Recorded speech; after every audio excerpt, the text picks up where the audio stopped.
बंदी छोड़ गरीबदास जी महाराज जी की जय। स्वामी राम देवानंद जी गुरु महाराज जी की जय हो।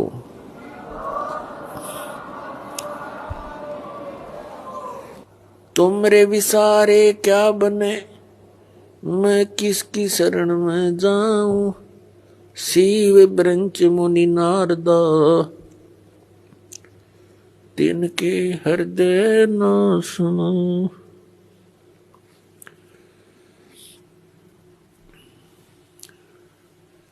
परम पिता परमात्मा पूर्ण ब्रह्म सर्व सृष्टि रचनहार कबीर परमेश्वर जी की असीम कृपा से आप सभी पुण्यात्माएं सत्संग सुनने के लिए उपस्थित हुए।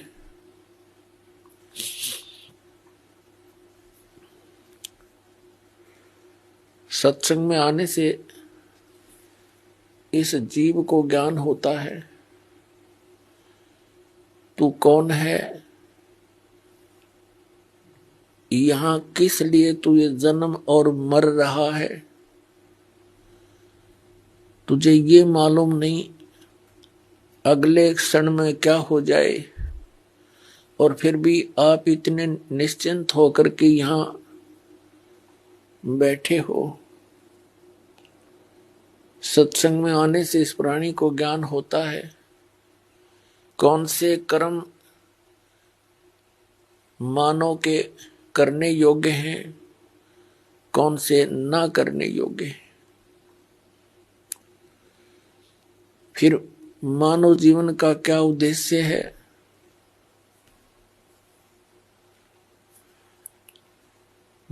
ये ज्ञान होता है कि मनुष्य जीवन किस लिए प्राप्त हुआ है। फिर उद्देश्य से परिचित होकर के ये प्राणी उस परमात्मा के पाने के लिए तड़प उठता है, क्योंकि इसको अभी तक यथार्थ ज्ञान नहीं हुआ था। काल भगवान जिसके लोक में हम रह रहे हैं, ये एक नंबर का विलियन है, ये खलनायक है।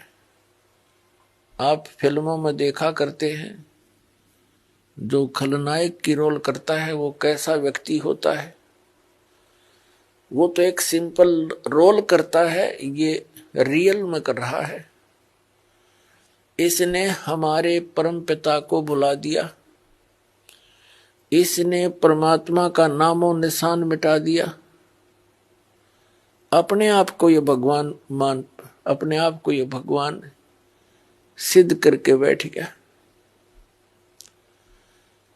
और फिर इसके काल के दूतों ने, नकली संतों ने, ज्ञानहीन प्राणियों ने श्री ब्रह्मा, श्री विष्णु, श्री शिव जी को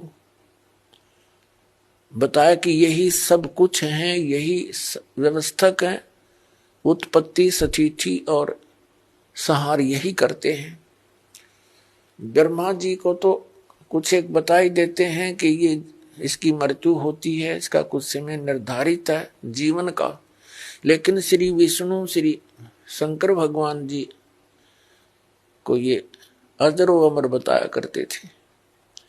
इन्हीं की पूजा का विधान दृढ़ किया करते थे, जो किसी भी सदग्रंथ में प्रमाण नहीं था। तो इन काल के से प्रेरित संतों ने सभी पुण्यात्माओं को मिसगाइड कर रखा था। स्वयं परमात्मा आते हैं, इस अज्ञान को समाप्त करते हैं, अपनी प्यारी आत्माओं को सीधा राह बताते हैं। आप देखते हैं जितने गुरु उतने ही उनके मार्ग, उतने ही विधि भक्ति की, जितने संत उतना ही उनका अलग अलग ज्ञान।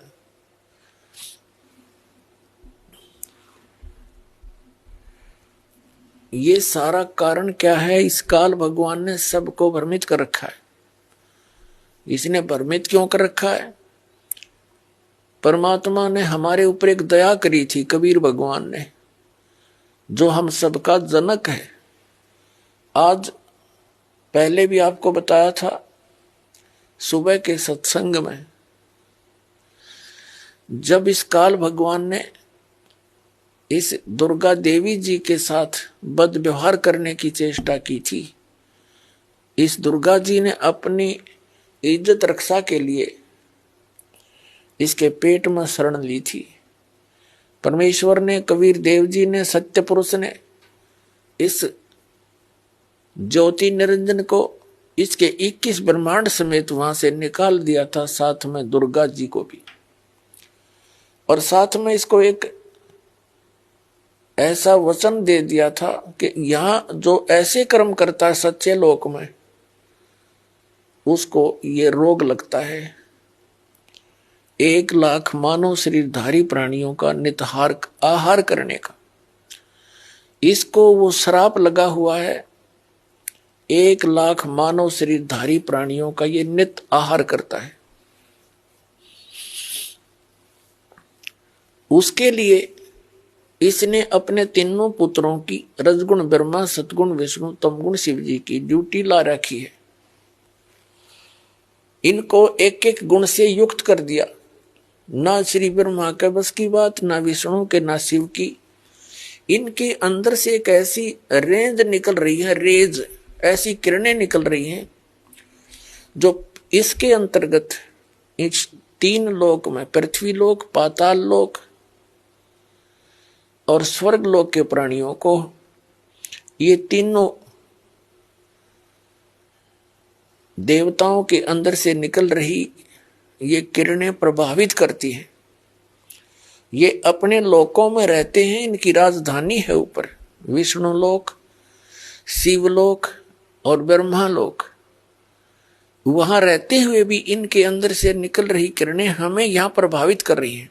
जैसे मिर्च का छोंक लगता है रसोई में, उसका प्रभाव जाकर के दिखता है दूसरे कक्षों में बैठे हुए अन्य घर के सदस्यों पर, छींकें आने लग जाती हैं। उनके बस की बात नहीं कि वो छींकों को रोक सके। मूल वस्तु रसोई में, उससे निकली हुई उस किरण ने उस प्रभावित कर दिया जाकर तीसरे कक्ष में 50 फुट की दूरी पर बैठे सदस्य को। ठीक इसी प्रकार श्री ब्रह्मा, श्री विष्णु, श्री शिव जी से निकल रही ये किरणें, ये तरंगे हमें यहां प्रभावित करती हैं, जिसके कारण रजोगुण की किरण के इन तरंगों के कारण हम प्रभावित होकर के सृष्टि उत्पत्ति कर, संतान उत्पत्ति करते हैं। जिस कारण से ब्रह्मा जी को सृष्टि की उत्पत्ति करता बता दिया। यू खाक उत्पत्ति करता है, उत्पत्ति तो परमात्मा ने करके दे रखी। कबीर साहब ने सारे ब्रह्मांड रच दिए, इसके 3 गुण 5 तत्व दे दिए। ये तो केवल प्रभावित करता, जिस कारण से सभी प्राणी अपनी ये विवश होकर के, विषय वासनाओं के वश होकर के संतानोत्पत्ति करते हैं। और फिर यहाँ के यहाँ की सुविधाओं की इच्छा, राजसी ठाठ सभी चाहते हैं, ये उसी का प्रभाव। और दूसरे सतोगुण के प्रभाव से हम एक दूसरे में मोह ममता बुरी तरह जकड़े हुए हैं। जीव के बस का नहीं ये ममता मोह हटा दे किसी सदस्य से, संपत्ति से या इस संसार से। ये तो परमात्मा कबीर जी की दया होगी, आपको ज्ञान मिलेगा और साथ में वो समाधान मिलेगा जो इसकी किरणों को, इनके प्रभाव को निरस्त करेगा। वो साधना आपको दी जाएगी, तब आप यहां से निकल सकते हो। नहीं तो जकड़ रखा प्रत्येक प्राणी को और समझ में नहीं आने देता ये हो क्या रहा है। 1 मिनट में मृत्यु हो जाती है, उससे पहले ठेकेदार बना रखा है, तो ये तेरा बेटा है, ये तेरी बेटी है, ये कार है, ये तेरी कोठी है। और फिर क्या है, छोट बुद्धू तेरा कुछ नहीं था, चल गधा बन। ऐसी दुर्गति हमारी कर रखी है इस काल भगवान ने। और तीसरा जो शंकर भगवान है, उसके अंदर आपको पता ही है, तमोगुण के कारण एक दूसरे के साथ लट्ठम लट्ठा इतना क्रोध पैदा कर देता है, हिंसाएं हो जाती हैं। और ये संहार का भी कार्य करता है। 1,00,000 मानव शरीरधारी प्राणियों को नित मार के अपने पिता काल के पास भेज देता है। जिस कारण से इस अपनी व्यवस्था, इसको भूख लगी हुई, इसको भूख लगती है, 1 लाख मानव शरीरधारी प्राणियों का निताहार करने का श्राप लगा हुआ है। और जिस कारण से इसने हम सभी को यहाँ मिसगाइड कर रखा है, अपनी खेती बना रखी है, जैसे कसाई बकरे पालता है। परमात्मा परमेश्वर वो हमारे जनक हैं, सबके मालिक हैं, उत्पत्ति करता कबीर भगवान जो काशी में दुल्हा रूप में आए थे, उन्होंने आके अपनी प्यारी आत्मा धर्मदास साहिब जी को मिले। उनसे कहा कि धर्मदास, तुम जिस लोक में रह रहे हो ये कसाई का लोक है, यह कोई रहम नाम की चीज नहीं है। किसी का बेटा मरो, किसी की बेटी मरो, पूरा अक्षेत्र नष्ट हो जाओ, नो प्रॉब्लम। इसमें दया नाम की चीज नहीं है। धर्मदास जी ने कहा कि भगवान, यहाँ कैसी सुविधाएं नजर आ रही हैं, सुंदर बाग बगीचे हैं, झरने बह रहे हैं, मीठे जल की दरिया बह रही हैं, नीचे भी अच्छा मीठा जल है पृथ्वी में, और सुंदर बाग हैं, सुंदर मेवा लगी हुई हैं, कैसी अच्छी हवा चलती है, दिन रात बन रहे हैं। तो परमात्मा ने कहा कि ये तो ऐसी व्यवस्था है जैसे कसाई बकरे पालता है, वह अपने उन पाले हुए बकरे और बकरियों के लिए सब सुविधाएं देता है। एक बहुत बड़ी चरागाह भी बनाता है, उनके लिए शेड झोंपड़ी डालता है गर्मी और सर्दी से बचाने के लिए, जल की व्यवस्था करता है, उसके चारे की व्यवस्था करता है, हिंसक पशुओं से बचाने के लिए उनकी चारों तरफ बाड़ करता है, सुरक्षा चक्कर बनाता है। जिस कारण से वो बकरे ये सोचते हैं ये दयालु मालिक है हमारा, हमारी कितनी केयर टेक करता है, कितनी देखभाल रखता है।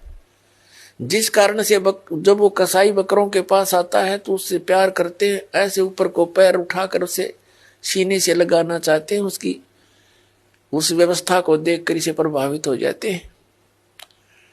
वो ऐसे हाथ लगाकर देख रहा होता है, वो प्यार करते हैं, जीभ से चाटते हैं उसके हाथों को प्यार जताने के लिए। वो देख रहा होता है ये कितने किलो का हो गया, इसमें कितना मांस बढ़ गया, और वो सोच रहे हैं ये हमें प्यार कर रहा है।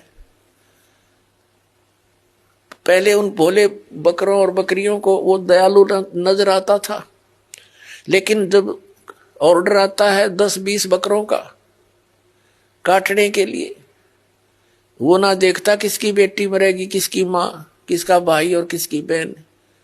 एक परिवार के चे सारे आ जाओ, मोटे मोटे छांट के और जाके काट के अपना निर्वाह करता है। परमात्मा ने कहा धर्मदास, तुम इसे कसाई के लोक में रह रहे हो, तुम्हें आंखें नहीं खुलने देता, ये मूर्ख बना रखा तुम्हारे को। पुणात्मा, जिस समय आप परमात्मा की सत्यनारायण कथा से परिचित हो जाओगे, सत्यनारायण कथा का अर्थ हो सच्चे भगवान की जानकारी, उसकी महिमा का गुणगान, अविनाशी भगवान की गुणगान। आज तक हम श्री विष्णु जी को सत्यनारायण कहते थे। सत्यनारायण माने अविनाशी, सच्चा भगवान, सत्य माने जो कभी नाश ना हो जिसका। और विष्णु जी की मृत्यु होती है, शंकर जी की भी मृत्यु होती है, और ब्रह्मा जी की भी मृत्यु होती है। तो ये सत्यनारायण नहीं थे। सत्यनारायण केवल कबीर देव है, कबीर साहब है, जो काशी में धानक रूप में आया था। बनारस के अंदर 120 वर्ष रहे, सहशरीर आए थे, शिशु रूप धारण किया था और सहशरीर चले गए थे मगहर से हजारों लाखों की संख्या में उपस्थित दर्शकों के सामने। उनके सब जब परमात्मा एक वस्त्र बिछाया था, एक चद्दर एक ऊपर ओढ़ कर लेटे थे। कुछ देर के पास आकाशवाणी हुई थी, देखो मैं जा रहा हूं, इस चद्दर में कोई मुर्दा नहीं है। चद्दर उठा के देखी, सुगंधित फूल मिले थे। वो ना जन्म हुआ ना मरे थे, वो सत्यनारायण है, वो अविनाशी परमात्मा है। नारायण का अर्थ होता है जल पर आकर आने वाला, जल पर विराजमान होने वाला। परमात्मा एक लीला प्रत्येक युग में करते हैं। सतलोक से चलकर आते हैं, सहस्री आते हैं और कमल के फूल पर वो सरोवर के अंदर जल के ऊपर आकर विराजमान होते हैं, जिस कारण से वास्तव में नारायण वो परमात्मा है कबीर जी। तो जब आपके यह सत्यनारायण कथा समझ में आ जाओगी, क्योंकि ये प्रथम बार सुनता है, कोई दूसरी बार सुनता है, और जिन्होंने खूब सुन रखी उनका समझ में अच्छी तरह आ चुका है। तो ये लोक रहन का नहीं है, हमें विकल्प नहीं मिल रहा था। पुण्यात्माओं, इस परम पिता की शरण में आने के बाद, कबीर साहब की शरण में आने के बाद, आपके जितने परिवार के सदस्य हैं सब सुरक्षित रहेंगे। आपको आवश्यक वस्तुएं उपलब्ध करवाएगा, तभी हम भक्ति कर सकते हैं। जिसके 24 घंटे टेंशन रहेगी कोई किसी ना किसी वस्तु की, तो भक्ति नहीं कर सकता। पहले तो आपको टेंशन फ्री करेगा। जितनी आपकी आस्था इस भगवान में बढ़ती चली जाएगी, जितना विश्वास बनेगा उतना ही आपके निकट आएगा। विश्वास बनने में देरी लगती है, क्योंकि हम अज्ञान से परिपूर्ण होते हैं जब परमात्मा की शरण ग्रहण करने के लिए आते हैं। कुछ तो अज्ञान इन सत्संगों से, पुस्तकों से, टीवी चैनलों से हट जाता है। यहां आने के बाद रहा कहा फिर मांझा जाता है प्राणी, और फिर यहां आने के बाद आशीर्वाद, प्रणाम, भगवान की मंत्र दिए जाते हैं। धीरे धीरे आत्मा इतनी निर्मल हो जाती है, प्रत्येक बात पर जो दास बोलेगा उस पर विश्वास होने लग जाएगा। अभी तक तो कुछ पर विश्वास होता है, कुछ पर अविश्वास होता है। तो इसी प्रकार परमात्मा पर हम पूर्ण विश्वास ना कर पाते, तब तक देरी रहेगी आपके सब कार्य से दौड़ने में। और जब आपको पूर्ण विश्वास हो जाएगा, फिर तो कहना ही क्या है।